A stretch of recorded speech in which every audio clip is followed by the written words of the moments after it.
I added these two bars right here and this support bar that goes across right here. So now it's really stiff, really rigid.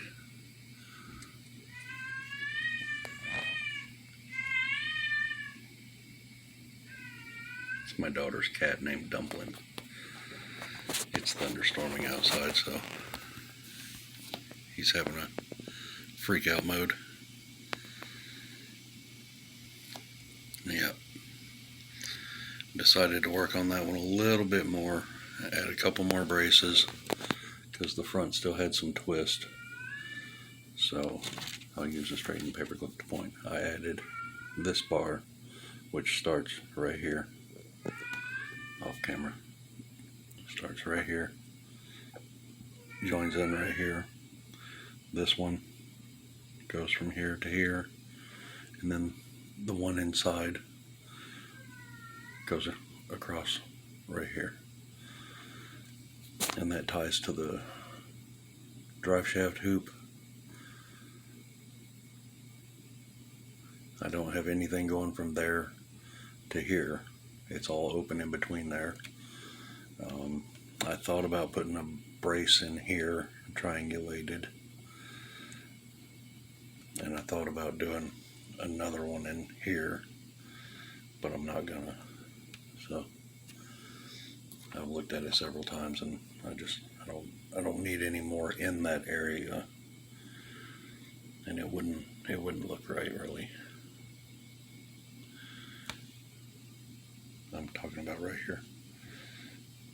Thought about going to there, and I don't like it, and going to here, it doesn't look right either. So that's pretty much how I'm going to leave the buggy. And these are the 33 millimeter tires, and these sticks are cut just a little over the width of a 62 millimeter axle.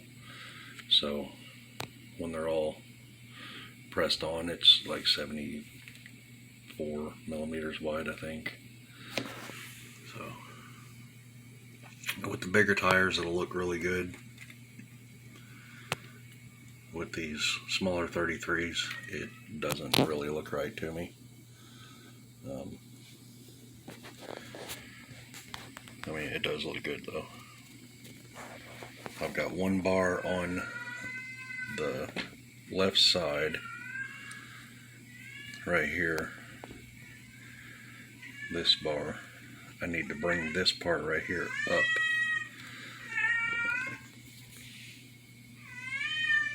Anyway, I need to bring that part up because it's down a little bit. Other than that, move all this out of the way. Good morning, Dumpling. It's got just a tiny bit of wobble.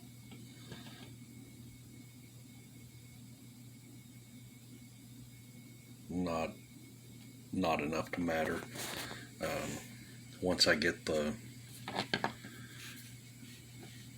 brass plating or whatever I'm going to use to locate the transmission gearbox,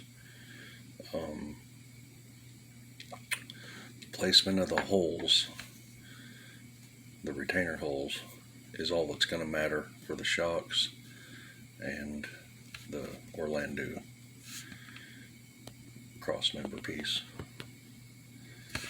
So just trying to show everybody some different angles of it.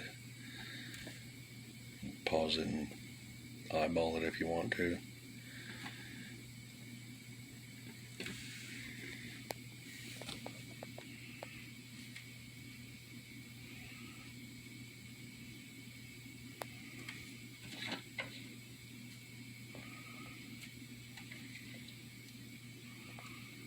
And there's still nothing in this area in the back. I'm thinking about doing an X brace or maybe a reverse V brace. I don't know if I will or not. Probably an X brace.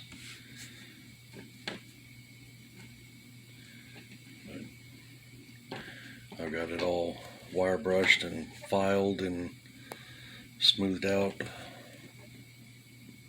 just about everywhere. I only see a few tiny little spots of flux, like right by my finger right there. Right there. There's some flux in there I didn't get out.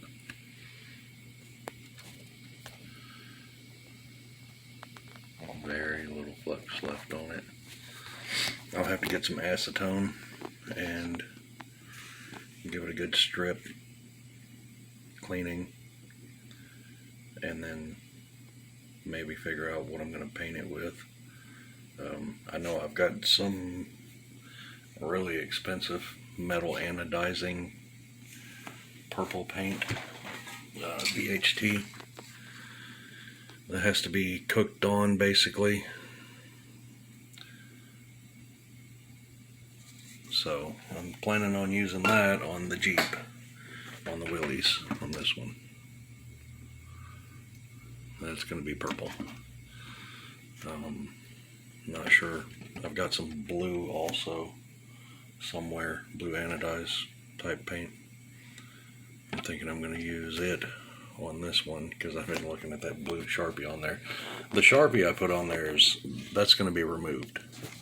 Those two bars are going to be removed for X brace, like I was talking about for the rear.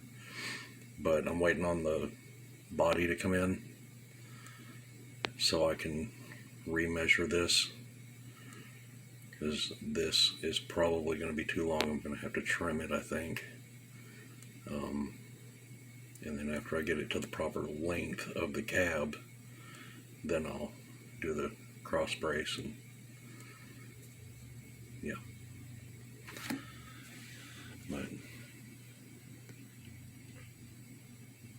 I had my fan turned off this morning also. I was enjoying listening to the rain, and then the cat heard me talking and decided to come and have a conversation with me through the door, as usual.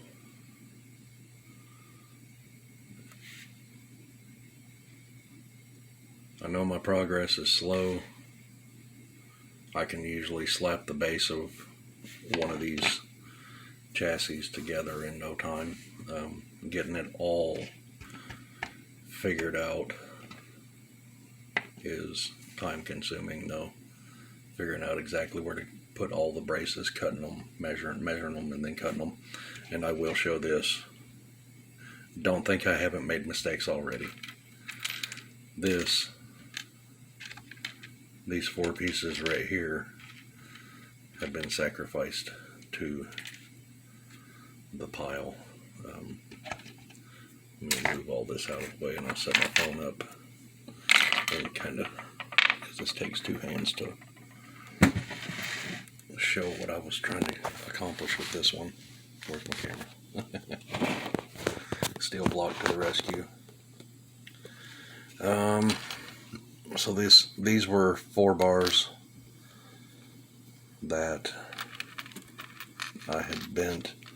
I had this little chassis almost completely together, but because of the weird bends that I was trying to accomplish, it did not work out. I'll use this side. It would have been smaller, bigger than a Gammy RC Baby Fat Girl 90mm chassis, but smaller than a X01, and it would have been, there was another bar that went down here. I've already cut it up and used it for something else. I think I used the piece that was down here at the bottom of it is now the new roof bars on this one, these. And my stinger, my failed stinger, is also the other roof bar in the center. But yeah, this one's going to be another one. But I got one side really good. Went to putting the other side together. They are so far off. They're not even. I mean, it would take me days to adjust them, I guess. And I know it's not going to show up on camera well, but they look the same, but putting them together, getting it all soldered, this thing was so crooked. I messed with it for an entire afternoon trying to get it to line up, and it just, no way. I don't know, maybe I just went about the process of this one wrong, but I just said, you know what, I'm done with it. It was an entire afternoon wasted trying to do that one. So yeah, these have been rebent, reshaped. Let me get a little paperclip pointer here. I'm talking about this one right here. This bar right here was the bottom bar on that other one, and then this piece right here is one piece. This was a failed Stinger bumper. I mean, it would have been a good bumper, but I was working on going with this shape, and well, it just didn't come out the way I wanted it to. So it was also a lot longer than I wanted it. I don't know if you can see, it's 2 centimeters longer than this one, which would have been an extreme Stinger bumper. So to the scrap pile for a little while, and yeah. I've also been looking at some other things for the sand rail. I'm not going to bother picking it up right now because there's things laying in it, the shocks and stuff. But the sand rail that's behind the truck back here, kind of brainstorming in my own head about how to do the upper shock mounts and upper suspension linkage mounts. It needs to be one piece. I'm thinking it's either gonna be thin brass sheet and more paper clips, or I might even have to do some more brass tubing work. Kind of I don't know, combination of everything to get that figured out. Yeah, I mean, I was kind of on a roll on that, and I got stumped getting the front suspension to measure out right and everything, and it was also a pain to. I think I spent 2 hours. You know what? I'm going to go ahead and pick it up. Whatever. I spent 2 hours. Well, there's 3 shocks in it. One fell out already somewhere. Oh, I see it laying back there. That piece, that really ugly piece down here on the bottom. I mean, it's pretty underneath. It's pretty here. But this is 5 pieces of brass. It's 1 flat sheet, 2 pieces of tubing here and 2 pieces of tubing here to make that work. The rear axle came out. And I know, ugliest solder job in the world, but I am so far off camera. Yeah, still trying to figure that front end out. Not really a sand rail or dune buggy guy, but or the stadium truck type stuff. That's kind of, I like the new XO2, but I'm not really into the desert truck type stuff. I like the mud trucks and the crawlers more, 4-wheel drives. But I did grow up Volkswagen buggies everywhere, sand rails. So, grew up in the 70s and 80s. But yeah, this does have a rearward travel, and I mean, as far as the amount of travel it should have, if I can get this to, this is just flopping everywhere, but with it fully drooped down and the wheels basically straight, it would have pretty good travel for as small as it is. And these are narrowed Losi Micro T arms. This was, I think, the shock mount. I don't have any clue anymore. But the way I'm going to have to do it is the shock is going to mount in this hole, and it's going to be a very, very tight fit. But I've already kind of measured it all out, and it should work.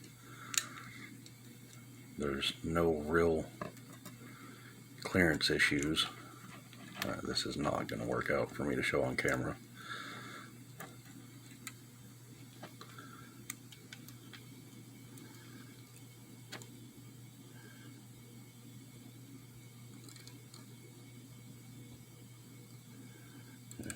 About right there, and then that would be drooped, and that would be compressed.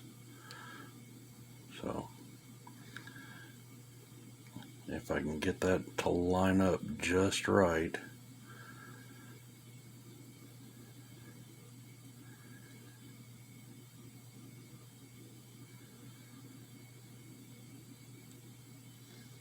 get my shocks at the perfect angle, my upper links at the perfect mounting point and angle, then this could be a pretty good one. So anyway, too many projects, too many Daddy Club RC projects.